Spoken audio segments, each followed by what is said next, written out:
बिस्मिल्लाहिर्रहमानिर्रहीम। अस्सलाम वालेकुम। हमारा आज का लेक्चर है अबाउट प्रोजेक्टाइल मोशन।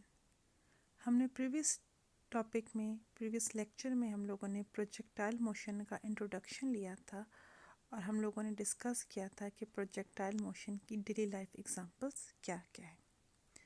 अब हम लोग आज के लेक्चर में प्रोजेक्टाइल मोशन से related terms which are time of flight, height of projectile और रेंज ऑफ प्रोजेक्टाइल के बारे में स्टडी करेंगे।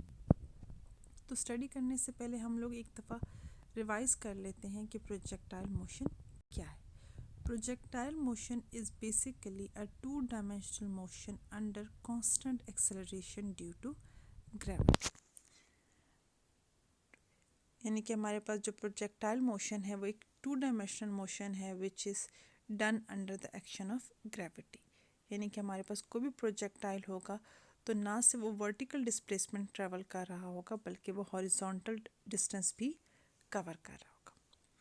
अब हम लोग वन बाय वन इसके साथ रेलेवेंट टर्म्स को स्टडी कर लेते हैं। तो सबसे पहली जो टर्म है वो हमारे पास है हाइट ऑफ प्रोजेक्टाइल।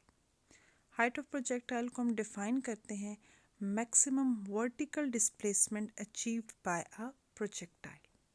यानी कि जब भी हम लोग कोई प्रोजेक्टाइल थ्रो करते हैं तो वो मैक्सिमम हाइट जो अटेन करता है, वर्टिकल डिस्टेंस जो गेन करता है, वो वर्टिकल डिस्टेंस जो है वो कहलाता है height of projectile.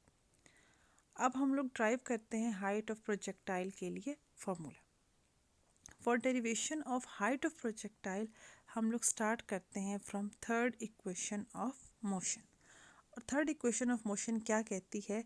2as is equals to vf square minus vi square, where a is acceleration, s is the distance, vf final velocity है और vi जो है वो हमारे पास इनिशियल वेलोसिटी है।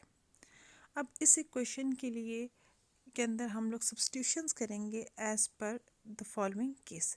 इस केस के अकॉर्डिंग या सिचुएशन के अकॉर्डिंग हम इसमें कुछ सब्स्टिट्यूशन करेंगे। तो सबसे पहली सब्स्टिट्यूशन हमारे पास जो होगी वो होगी एक्सेलरेशन की। इन दिस इक्वेशन हम एक्सेलरेशन को रिप्लेस कर देंगे माइनस जी से, क्योंकि यहाँ पर मोशन जो है that is due to acceleration due to gravity. तो इधर जो एक्सेलरेशन है उसकी जगह पे आ जाएगी g which is the acceleration due to gravity, और माइनस साइन इसलिए क्योंकि ऑब्जेक्ट जो है वो अपवर्ड मूव कर रहा है अगेंस्ट ग्रेविटी।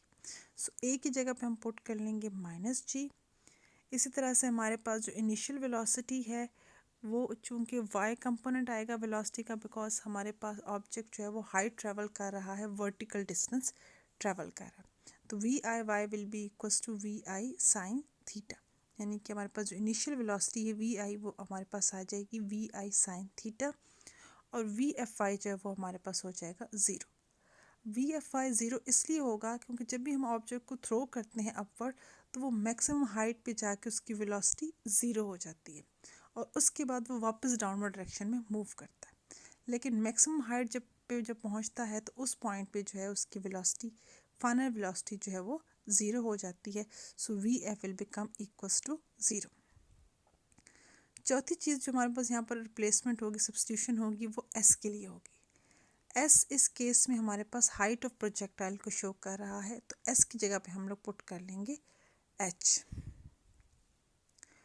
अब जो हमारे पास प्रीवियस इक्वेशन है वो कुछ इस तरह की फॉर्म ले लेगी, यानी कि minus two G H is equals to zero minus V I square sine square theta. इस इक्वेशन को जब हम रीअरेंज करेंगे तो हमारे पास हाइट ऑफ प्रोजेक्टाइल के लिए फार्मूला आ जाएगा which is h is equals to we I square sine square theta divided by 2g। और ये फार्मूला है हमारे पास हाइट ऑफ प्रोजेक्टाइल को कैलकुलेट करने के लिए। इसमें हम देख सकते हैं कि हमारे पास हाइट ऑफ प्रोजेक्टाइल दो चीज़ों पर डिपेंड करती है, एक लॉन्चिंग स्पीड पर और एक प्रोजेक्शन एंगल थीटा पे। उसके बाद हमारे पास आती है second term which is the time of flight. Launching से लेकर लैंडिंग तक का जो टाइम होता है उस टाइम को हम कहते हैं टाइम ऑफ फ्लाइट। यानी कि प्रोजेक्टाइल को जब हम थ्रो करते हैं, लॉन्च करते हैं, उस पॉइंट से लेकर जहाँ पर वो लैंड करता है उस तक पहुँचने तक, उस डिस्टेंस को ट्रैवल करने के लिए जितना टाइम उसको लगता है वो टाइम कहलाता है टाइम ऑफ फ्लाइट।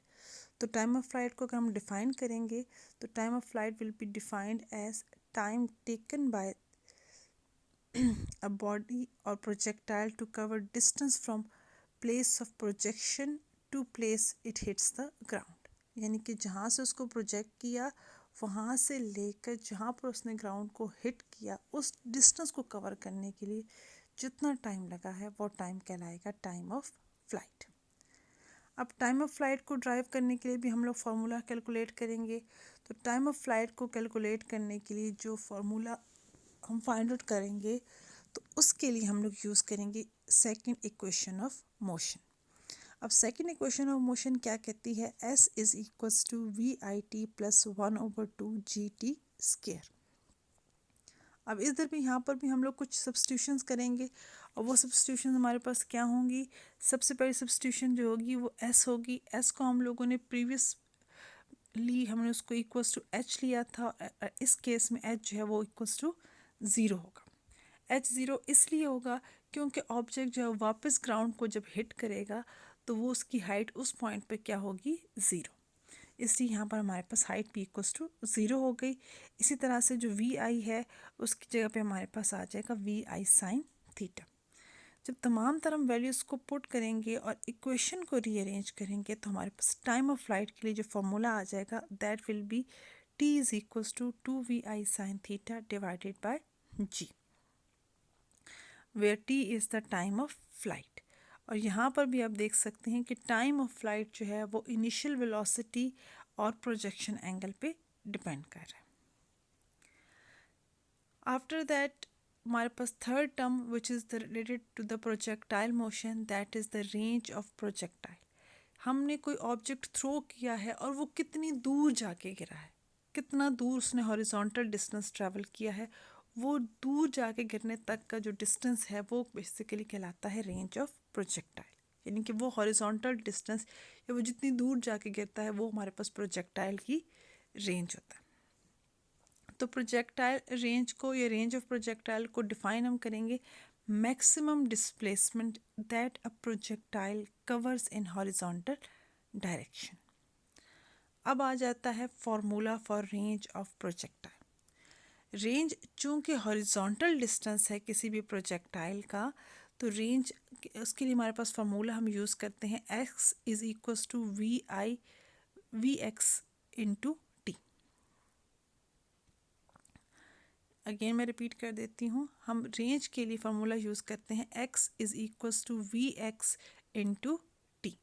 अब x जो है वो हमारे पास क्या है, हॉरिजॉन्टल डिस्टेंस, और यहाँ पर इस हॉरिजॉन्टल डिस्टेंस को हम चूँकि रेंज कह रहे हैं तो उस x को हम लोग डिनोट कर रहे हैं r से।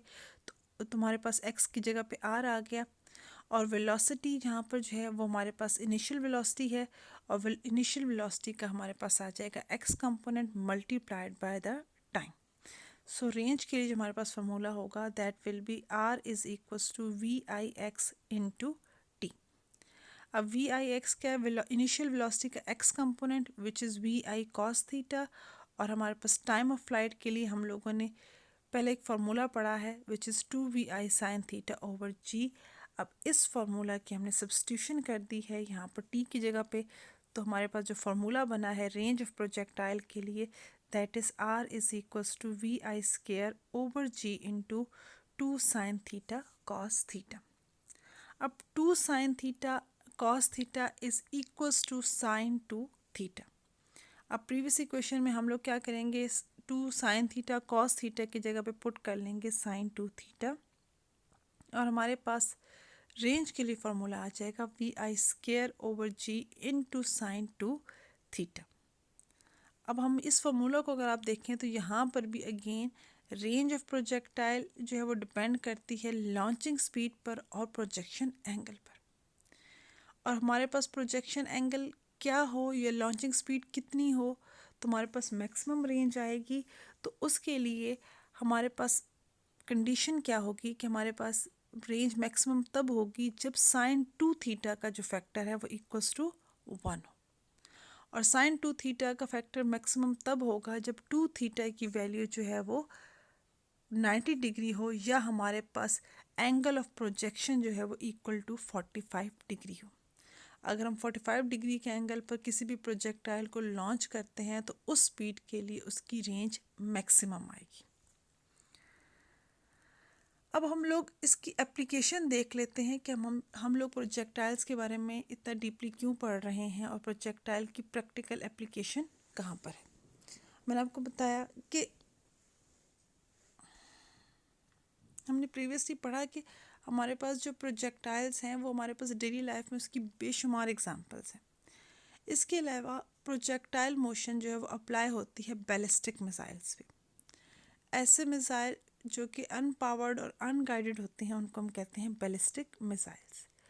बैलिस्टिक मिसाइल्स जो है उनकी मोशन को स्टडी करने के लिए वो कितनी दूर जाके गिरेंगे, किस तरह से कौन सा पाथ फॉलो करेंगे, इस चीज़ों को स्टडी करने के लिए हम लोग पढ़ते हैं प्रोजेक्टाइल मोशन के बारे में। यानी कि जब भी हम लोग कोई भी ऐसा बैलिस्टिक मिसाइल या कोई भी मिसाइल डिज़ाइन करते हैं तो उसकी डिज़ाइनिंग के दौरान हम लोग ये तमाम तर चीज़ें जो है वो स्टडी करते हैं कि जो प्रोजेक्टाइल हम जब उसको लॉन्च करेंगे तो कितनी स्पीड से लॉन्च करेंगे, कितनी हाइट अचीव करेगा और कितनी दूर जाके इसकी रेंज कितनी होगी और कहाँ पर जाके गिरेगा। इसी तरह से जब भी हम लोगों ने लॉन्च करना होता है किसी मिसाइल को तो हम लोग पहले से ये कैलकुलेट करते हैं कि हमारे पास जो प्रोजेक्टाइल है वो किस एंगल और किस स्पीड से अगर हम लोग उसको फायर करेंगे, उसको लॉन्च करेंगे तो वो हमारे डिज़ायर्ड टारगेट पर हिट करेगा।